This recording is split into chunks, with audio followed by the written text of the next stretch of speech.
Hello students, welcome back to Learning Science Q&A. Today we are doing Combustion and Flame chapter part 2 lecture. During our previous class, we have already taken type of combustion, the fire triangle, the different zone which are seen in a candle flame and the effect of carbon dioxide on global warming. That is how carbon dioxide is responsible for the global warming. So let's get continue. We see a question here that says Shashi was heating oil to fry some potato chips. The cooking oil suddenly caught fire. He poured water to extinguish the fire. Do you think this action was right? If it is yes, then why? And if you think Shashi should have taken some another step to avoid that fire, to stop that fire, suggest your answer to. Also, we have one more question that says if a person's cloth catches fire, what is the best way to extinguish the fire? We have certain option given here. First one is to throw water on the cloth. Seems good.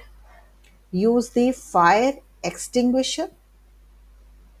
Cover the person with a woolen blanket or cover the person with a polythene sheet. So students, today's concept we are going to study with reference to these questions which are given here. Let's see what we need to study. The question arises first of all, how to extinguish a fire if it is there. The most common fire extinguisher that can be used is water. Water is the most popularly used fire extinguisher as well as it is readily available. But the water cannot be used if the fire is involving electrical appliances or oil or petrol, as it is given in our last question. So water is most, or you can say most preferred fire extinguisher, but it may become worst if the fire is involving electrical appliances or oil or petrol. So what are the reasons? Fire involving electrical appliances, if tried to extinguish with the help of water, may conduct electricity and they will be resulting in the electric shock to the person who is there in the fire or the person who is trying to douse the fire or who is trying to stop the fire. So this must not be used. Second thing, it must not be used with the fire involving oil or petrol. Reason, oil being lighter to water will make a different layer than water and it will keep on burning. So your purpose of throwing water will be wasted because oil will form a separate layer over the water and it will keep on burning.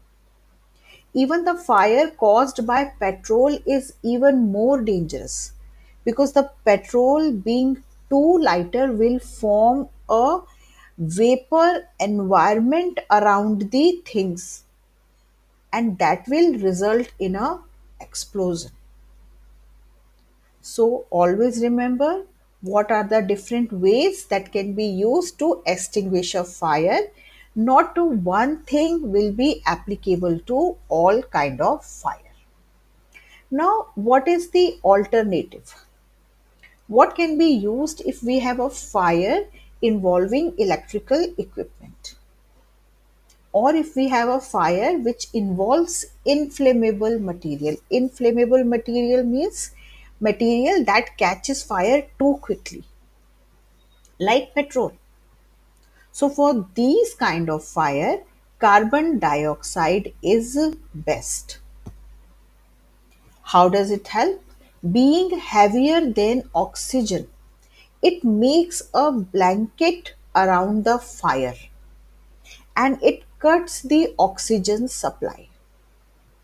Now we have already studied about the fire triangle, that a combustible substance must be present and a supporter of combustion must be present. So when you are cutting down the oxygen supply, that means the fire is automatically going to stop in some time. So being heavier than the oxygen, carbon dioxide forms a blanket around the fire, cutting down the oxygen supply and eventually dousing the fire. Also, it does not harm the electrical appliances. Being a gas, electrical appliances are safe. There is no chance of conducting electricity.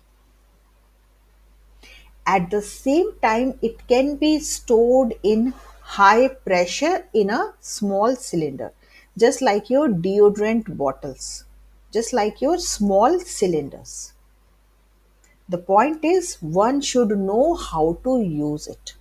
Now, these are the fire extinguisher nowadays very commonly, and because of the safety issues, they are kept in all the public places also, in your school, in hospitals, in some park, even at most of the public places, these fire extinguisher can be seen. The point comes how to use them, because most of the time these cannot be used because of the lack of the knowledge. Now just see, we have a safety pin put here. First point is to remove that safety pin. Second thing, aim at the point where fire is coming. So this is the pipe. Sometimes it can be funnel shaped also, and then we need to squeeze this lever, and this will need a little force, and then the cylinder can be swept. So this is the way this cylinder can be used to extinguish fire. Now coming back to our question, that if someone is heating or using oil to fry something, and if they have a kind of fire, then what is the best thing to do? First of all, to stop the gas and use fire extinguisher. Never use water, because water and oil will make a different layer and the oil will continue burning. So what we need to do, we need to cut the oxygen supply. Coming to the second question, if a person cloth catches fire, the best way to extinguish the fire is, without doing any harm to the person, to cover the person with a woolen blanket.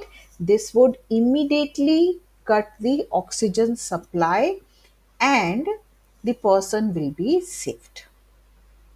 Why we are not saying fire extinguisher? Because there are chances that fire extinguisher will not be that handy at that particular time of fire.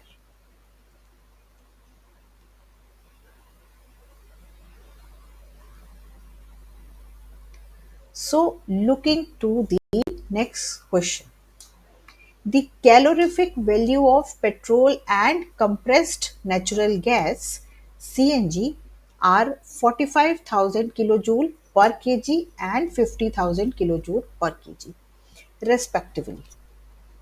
If you have a vehicle which can run on petrol as well as on CNG, which fuel do you prefer? So, the calorific value is the catch here. What we need to remember or know about calorific value, this we need to know. Second question, which is also related with the calorific value, is wood has a high calorific value, but it is still discouraged to be used as fuel. Like it is not advised that you can use wood as a fuel. What is the reason? So first of all, this can be asked as a MCQ or 1 mark question, that what is calorific value of a fuel? How is it related with the quality of the fuel? So calorific value is the quantity of energy which is produced when 1 kilogram of fuel is burned completely. It is measured in kilojoule per kg. How it is related with the quality of fuel? Higher the calorific value, better is the fuel. Better in terms of producing energy. So when we have given with two options of the fuel, like here, we should always look to the calorific value, and provided 50,000 kilojoule as the calorific value for CNG, we would say that CNG is a preferable source here, right? The person or you must choose CNG. Apart from calorific value, there are certain other reasons also. CNG is a cleaner fuel in terms of price. It is less expensive in comparison to petrol, and cleaner as it emit less pollutants. So these are certain points that are to be considered while choosing fuel for your vehicle. Next question says, wood, in spite of having high calorific value, never recommended to be used as fuel. First reason, it has a high ignition temperature. Now, ignition temperature is the temperature, we have already discussed it during our last lecture. So, ignition temperature is the temperature at which anything starts burning. So, wood has a high ignition temperature. That means before starting combustion, you need to give a high heat to start the burning process. Second point, the burning of wood emits variety of hazardous chemicals or pollutants. Carbon monoxide is one of them. Carbon dioxide is also there. So these gases are released whenever wood is used as a fuel. This is another reason that wood should not be used. And third and most important reason is that every time you need to use wood as the fuel, you have to cut down trees. And our forests are already decreased to a much extent. Now, this is high time that we should protect our forest. So, these are certain reasons that tell you we should not use wood as a fuel. Very important from exam point of view. Whenever you will be writing these answers, you will always consider the environmental part also. Now coming to the ignition temperature, we have mentioned about the ignition temperature. Let's see what a role it plays in the process of burning. How important is it? We have two cups here. We have two water cup here. One is empty, that means it is not having anything. Another one is filled with water. When you start burning these cup, what will you observe? The first observation, when you will start burning these cup, the cup present in case 2, that means the cup without water, will burn immediately because it will reach its ignition temperature very quickly. So this would be your observation. If some question asks you about your observation, you will write that the paper cup without water will start burning quickly. But the other cup which is carrying water, the heat which is supplied to it will be transferred to water by conduction. Conduction is the process where the heat or the energy is transferred by virtue of the moving molecules or the moving particles. So, when the first cup is supplied with heat, the heat will be transferred to water and the paper cup will take a longer time to burn. In fact, a good time to burn. This may happen that this water starts boiling. This is just because you have increased the ignition temperature. So always remember, lower the ignition temperature, quicker will be the combustion, right? So next question is, people use angithi or burning coal in their closed room during winter season, and they are always advised to keep the door open. Now these kind of cases are actually increasing day by day. Every winter you will hear at least one or two cases of such kind where people slept unknowingly, mistakenly, keeping angithi or burning coal in their closed room, and then they suffocated.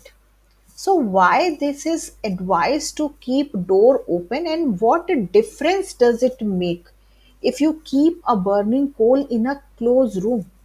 Because you can say that we are always having carbon dioxide around us, and a burning process produces carbon dioxide. So how is this carbon dioxide different?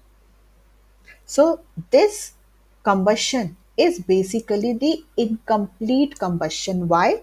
Because when the room is closed, there is practically less oxygen available for the burning. And in this case, carbon monoxide will be produced instead of carbon dioxide. This carbon monoxide binds with hemoglobin in the same way carbon dioxide binds, and it forms carboxyhemoglobin. Now, carbon dioxide binding with hemoglobin doesn't make anything toxic, but carbon monoxide, when binds with hemoglobin, it is a kind of irreversible binding, and this results in difficulty in breathing, most of the time death by suffocation. Now students, just understand how exactly the carbon monoxide and carbon dioxide are different.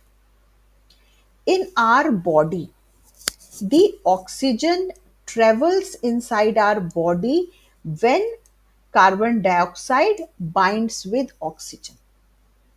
Now I am making this another molecule which is carbon dioxide, right? Now when carbon dioxide is binding with hemoglobin, and when this reaches to the tissue or the lungs, carbon dioxide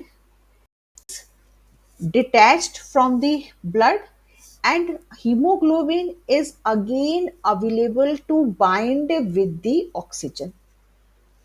This is how process continues. That means when you are breathing oxygen, oxygen is binding with hemoglobin, it is going through the blood to the tissue, it is donating or giving up the oxygen, taking carbon dioxide from the tissue, coming back to lungs, and when you are breathing out, carbon dioxide goes out. This is how this process of breathing completes. Now, how this is altered when carbon monoxide binds with hemoglobin? Carbon dioxide binding with hemoglobin is reversible. That means it is binding and then it is not binding. It is allowing oxygen to bind also. Carbon monoxide, when binds with hemoglobin, it is a kind of irreversible binding. And carbon monoxide, when bound with hemoglobin, hemoglobin is not available to bind with oxygen. Hence, our tissues, our cells will be deprived of the oxygen. They will be starved. And because of that starving, because of that suffocation, many times death can be caused. So, this was all about the combustion and flame today. I hope you like it. Please like, share, and subscribe. Thank you.